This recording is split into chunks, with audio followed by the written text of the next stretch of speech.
the lilies.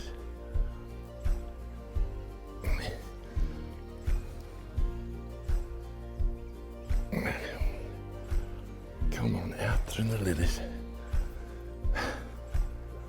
Oh, this is tench fishing extreme right by the lilies. Oh, beautiful. Come on, come on, come on.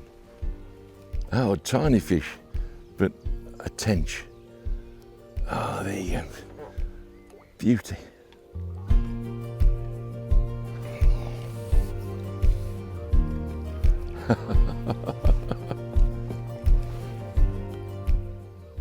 You know, I've travelled all over the world catching all sorts of fish, but if there's one fishing I love more than anything in the summer, it's arriving to a lily-covered lake like this and tench fishing, seeing the needle bubbles coming up and fish from this size up to 5 and 6 pound, sending the float under. Oh, absolutely incredible fishing.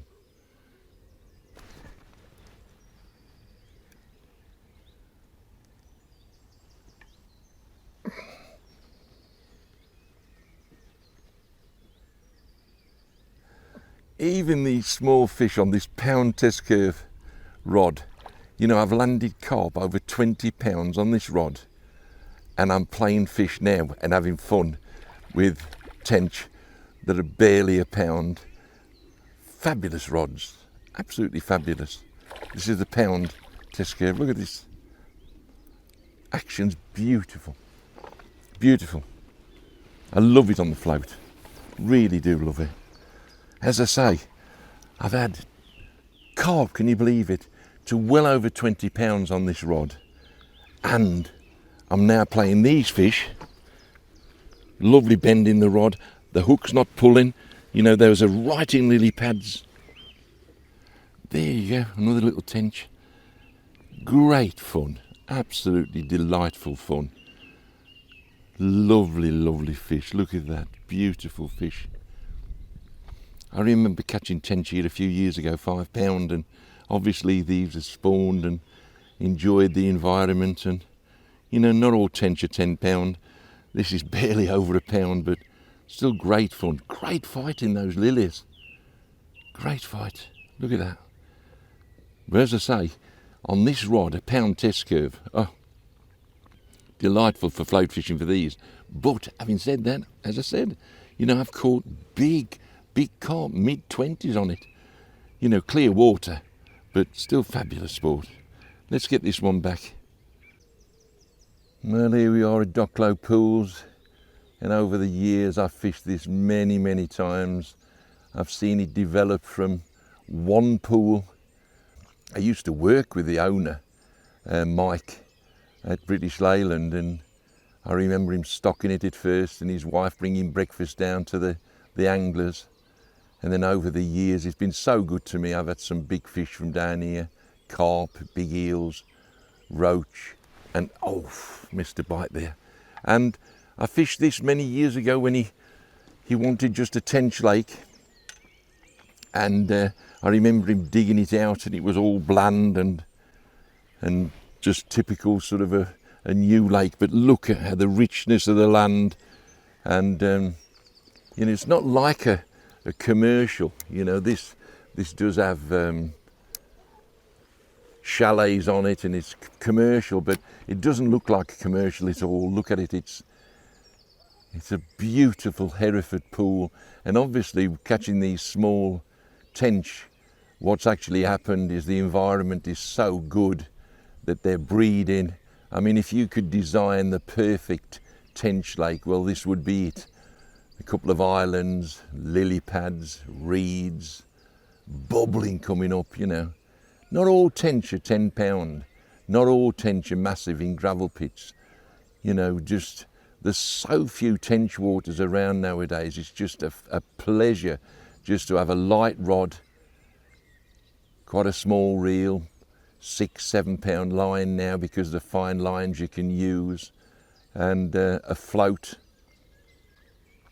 Put some bait in a piece of meat or a piece of corn and just see the bubbles come up. Oh, Absolutely fabulous. I really, really, really do enjoy it. I've come to this peg today because it's a very classic, classic tench peg, a big bed of lilies, so there'll be a lot of tench hiding in there. They'll go through there in the day, but early morning, if there's just a little gap just onto the side, I can see them humping in the middle of it. They're right in the middle there, and they come into the edge, and it's probably the biggest bed of lilies, so it'll probably hold the most tension. Sure enough, there's lots of bubbles coming, and already, you know, I'm catching tench. As I say, it's just fabulous to fish just a tench lake, and knowing full well that probably when the float goes under, although I have had a roach today, the chances are that every time that float goes under, it will be a tench.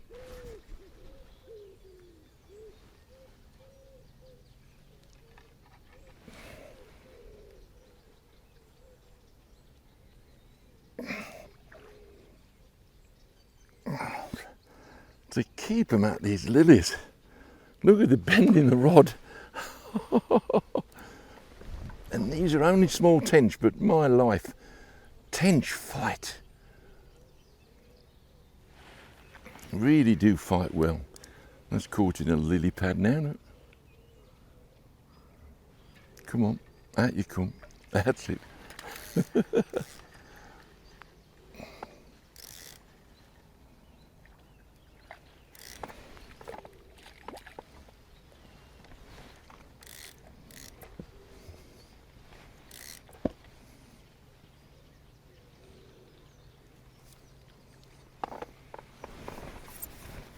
Yeah, I've had tench to double figures in the past, well into double figures at long range in a gravel pit. But let me tell you something now, and I honestly mean this, that catching small tench like this on a float next to lily pads early morning in a beautiful place like this really takes some beating, believe me. And as an angler, if you don't enjoy catching fish this size, this species, then you're not a proper angler. This is an absolute joy. Let's put this one back and catch another one. We've got fish feeding now. The gear I'm using today is probably my favourite little bit of kit to catch tench and crucians and fish like that, small bream, etc. I absolutely adore this whole setup that I'm using. That's a 1 pound test curve specimen rod. It comes with 2 tops. I'm using it today with a straight top. And although it does have tops of 2 and 3 ounces with quiver tips to fit in, but I'll talk about that later. This is the standard rod that I'm using, the straight tip, lovely soft action rod. I've had carp to 20 pound, I've had crucians to 3 pound, I've had tench to 5 and 6 pound on it. Beautiful, beautiful, beautiful action. Test curve is a pound, but you know, the more you bend into it, as it comes down, it will beef up, and you can land some very, very nice fish. I'm using this today to get fish out of lilies, and it's no problem at all. This is the reel is a standard Cadence match type reel, which is the CS7. Lovely reel, lovely clutch, quality reel. I've got no problem in using Cadence reels for I would say 99% of my course fishing, and this is a lovely reel to use. I'm almost locked up. 8 pound edge line on there, 8 pound edge specimen line on there, and that's it. It really is as simple as that. As I said, it's a twin top rod. This is the one where the quiver tips fit in. There's 2 quiver tips on this one. There's a 2 and a 3 ounce one. This is a 3 ounce tip. Just they fit in there, lovely fit. And that's perfect for feeder fishing, link ledgering, etc. The 2 ounce is perfect for roach. The 3 ounce is ideal for the likes of chub, etc. But they're also ideal for bream fishing, chucking a feed, and not too far because it's a 1 pound test curve rod, but comes into the rod really nice, as you would expect. You know, James got involved with these from the match type side of it as well as me in the specimen, so we've ended up with a classic rod. One thing that you will notice about this rod is even on the straight top, you will have a white tip, and that is, even though you're not using a quiver tip, sometimes when you're using it for chub fishing, you don't want, in a flow of water, you don't want the rod to be bending over like so. You want a straight tip used, and then you've still got indication. A white tip is still great to use you know, when you're on the river, so you can see a bite from a chub. So that's why there's a white tip. Some people think it looks a bit strange when you're float fishing with a rod that's got a tip, but it's an all-round rod, and you have to compromise, and the compromise is you've got a white tip, although we're float fishing with it, but it's ideal for when you're chub fishing or when you're roach fishing on the river, and you don't want, you know, you want something heavier than even that 3 ounce. Look at that, lovely. It couldn't be simpler to tench fish bait-wise, and I've just got 3 baits with me today. 2 I'm using as hook baits, and 1 I'm using as feed. The first I'm using as feed is the pellet, and even on the float fishing I'm feeding pellet and I'm putting balls of it in. This is a ball maker, a Nash ball maker, and all I've done at the start is put a couple of these in. There you go, you can get these in your local tackle shop. Absolutely super bit of kit. There you go, out it comes, and it comes out in a perfect ball. Put that into the swim. What I normally start to do is I put 2, 3, 4 balls in to start off with in the swim, and then every 20 minutes, every half an hour, I'll just put another one in, just plop it in. And then every now and then I'll put loose feed in as well. And as I'm talking to you now, I'll just top the swim up with a little bit of micro pellet there. So fabulous bit of kit this. A lot of people don't use it. You don't see them on the bank a lot now, but different sizes. That's a smaller one, a much smaller one. That's generally the size I use. Put that in every 15 minutes, every 20 minutes. Super way of keeping any species, whether you're float fishing or whether you're going to feed a fish. I'm going to feed a fish method feed in a minute, because as the sun comes up, although early on I'm float fishing, what I'm going to do is I'm going to go on to the method later on, maybe push it out a bit farther. But what I'm doing is feeding the pellet. 2 baits I've got, 2 dead simple baits. I'm nothing really clever today. I've got my sweet corn. What I tend to do is buy cheap sweet corn at the supermarket, great big bags of it. And then what I do is I get a can of Jolly Green Giant, split it up, and that's what I use as hook bait. It's just a Jolly Green Giant is a really quality sweet corn, not obviously the taste or the smell, it's just the quality of it. Holds on a lot better, and that's on a size 12 hook today. That's all I'm doing, size 12 hook, and I'm just putting the corn on, 2 pieces of corn. And the other one is a great favourite of mine, and it's not used by a lot of tench anglers, and that's the meat. I get a meat cutter, get a bait box full of these, just throw them in, loose feed like you loose feed in the corn, and then put one or 2 on a size 12 or a size 10 hook, and they tench really do love it. One of the best baits you can use for tench. And I tell you something now, if you get your rig right, and I'll be talking about that in a bit, when you're chucking in, you can actually get tench and a lot of fish on the meat and on the corn on the drop, rather than that using that lift method with a big shot that travels through the fish quick and gets to the bottom. I don't use that method at all. I'll show you the method I use. The way I'm putting the baits on today, I'm not using a hair rig, I'm not using a self-hooking rig, I'm having to actually strike, you know, and that's what I'm enjoying about days like this, is that the float goes under and you actually have to strike instead of just sit there in the, you know, we'll be doing that on the method where they hook themselves. But here, just simple hooking, I get the quality Jolly Green Giant. There you go, 2 pieces, and then I'll just put them on.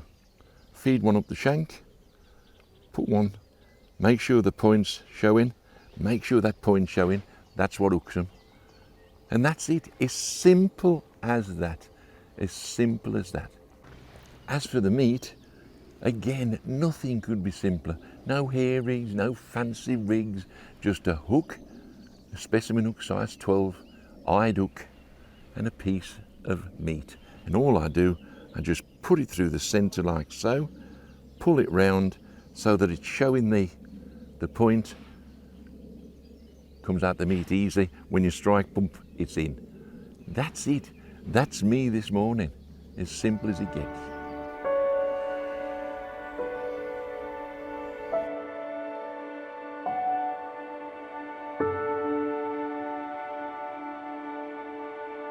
The first thing I do when I'm float fishing, and I know this must sound very basic, but the amount of people that don't do it is they don't know the depth in the swim. I mean all round, whether it be right on the lily pads, short of the lily pads, farther than the lily pads. I want to know what the swim is doing and the features in the swim. And the only way I can find that is put the old-fashioned plummet on. I put a plummet on, I cast round probably for quarter of an hour, 20 minutes. I want to get an idea before I start putting even any bait in. I want to get an idea of where the swim is. There might be a little ledge, that's all important. There might be a hole in the peg. There might be where it actually can get shallower as you go out. People think naturally water, as you're starting close, is shallow, and then the further you get out, I mean, not always. With places like this, with islands, you've got it coming back up again, and you need to find that. So that plummet is the most important part of the day. Feeding, finding the depth, finding where you want. You can't fish half depth or full depth or whatever if you don't know what half depth is. So know your peg. Again, a very, very simple setup I'm using. I'm using an Edge float. I love the floats from Edge. I love the wagglers, the colours, bright, really bright colour. Love them, absolutely love the Edge line, the Edge floats. That's what I'm using today. All I'm doing is locking it off with a couple of AAAs, and then what I'm doing is shirt button down. I don't put any bulk line down because what I want to do, I want to catch fish on the drop and on the bottom. So what I've got is a couple of number 4s, and then I've got a number 6 down the bottom. That is on the bottom, and then that bit there is on the actual bottom, lying on the bottom. Now what I'll do, if it's really windy, what I'll do is I'll put another 6 or 8 inches on and put another number 6 on that distance there. So I've raised the depth, so now not is there that depth, there's that depth on. And if it's really windy, not holding, I'll do it even again. So now I'll put another 6 inches with a number 6 shot. So now I've got that much line on, so the float isn't travelling through the peg.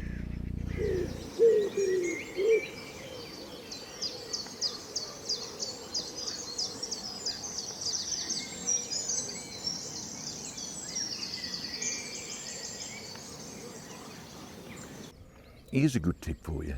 The amount of people I notice that cast in and just cast it, let it settle, and that's it. And they don't move it till they reel in again. I'm almost constantly twitching. And when I say twitch it, I literally mean just move the bait just a tiny little bit, and that can create you to get a bite. I learned it many years ago when I used to fish with a couple of lads when we were kids, when we were like sort of 15, 16, 17, we learned to catch gudgeon on the canal. And on the canal, if you just twitched it a little bit, and certainly the roach that way as well, just every now and just give it a little bit of life, cast in and recast in. The amount of people that just cast out, leave it there for hours, literally hours. You know, you need to work it. The amount of times that you'll get a bite, casting it to the same spot. Here, I'm just casting it to the same spot again, casting it back out, reeling it back in. There you go. Settle down and then twitch it.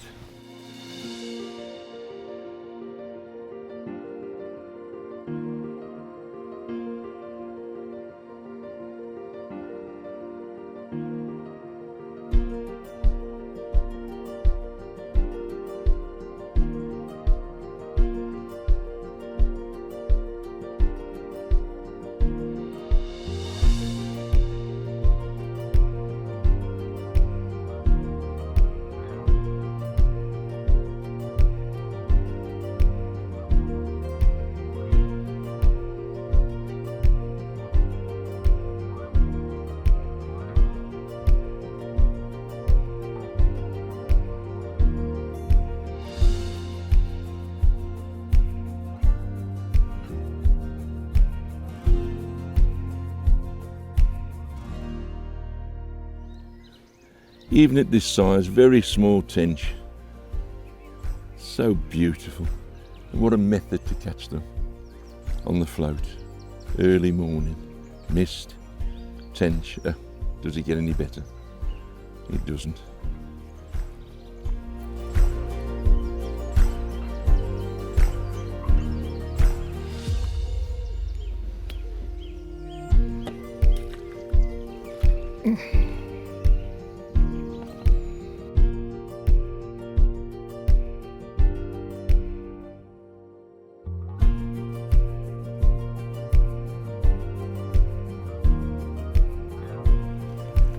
It's a small one, but it's a tench.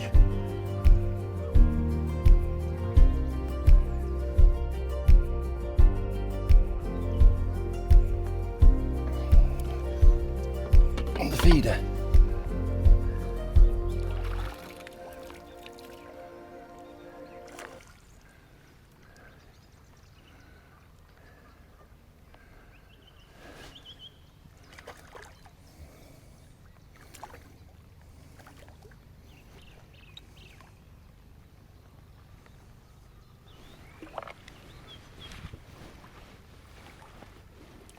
Well, there you go, first cast out with a method feeder. I've decided to sort of go out there with a stationary bait, the method, and see if I can pick up a better fish. It hasn't picked up a better fish, but it's picked up one straight away. I'm using £1.25 now and £1.5 rods, just in case I need to cast out farther, and obviously an heavier weight with the method, but same rods, same superb action. Part of the specimen range, but these are the ones that I'm going to be used for the method, and just see if we can pick up a better fish now. Float fishing tends to produce early doors when they're in close, but what I'm going to do now is, as the sun's come up, and well, at this moment in time it's started to rain now, but there's fish a bit farther out, and I've just cast out and straight away I've caught this. So it's another fish. We're into half a dozen, 7 tench now, so that's lovely.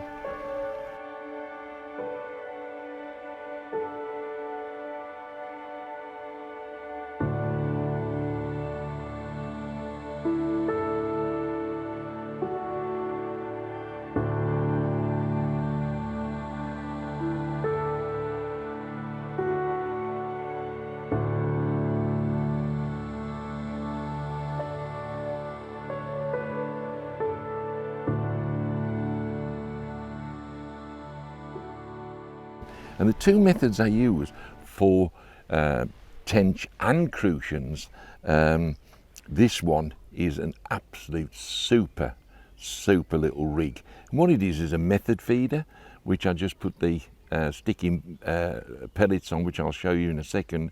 But then what I do, very clever rig, which I was shown when I fished Johnson's Lake down in Surrey, and what it is a plastic caster that's fed in a quick stop, a Corum quick stop is pushed up the caster, and then just there it is, just resting on the hair long ways. Believe it or not, that is an unbelievable rig for casting, for catching big crucians and big tench. This one is £1.25 that I'm using on the caster, and all it is you've all used that, I would imagine, the feeder. All I'm going to be doing is putting that into the mould,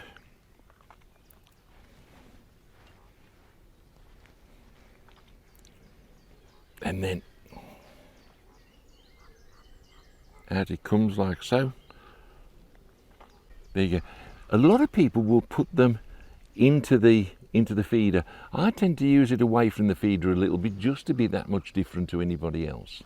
Okay, so that's the one rig that I use. Now on this other one, what I've done is I've come on the meat, and what I've used there is a Corum quick stop, pushed into the meat, same method, on £1.5 rod. Absolute super specimen rods. Again, they've got the white tip for if you're chub fishing, or actually, but these are stepped up that you could use on a small river, especially for barbel, and the white tips show up. The white tips really show up. So what you've got on these rods is that straight tip, but what you've got on the splice tip, which takes the quiver tips, is you've got a 2, a 3 and a 4 ounce option. You know, the 4 ounce obviously is the one that is more suited to the £1.5 pound, where back down to the 2 ounce, the lighter ones are to the, you know, the pound plus rod that I was using earlier this morning, and this £1.25 pound. But whatever tip you're using, they are absolutely fitting in with the curve of the rod absolutely beautifully. Well, there's another hard-fighting little tench to round off what's been a really enjoyable day here at Docklow Pools. For more information about these superb Cadence 12-foot specimen rods, check them out on our website. Thanks for watching.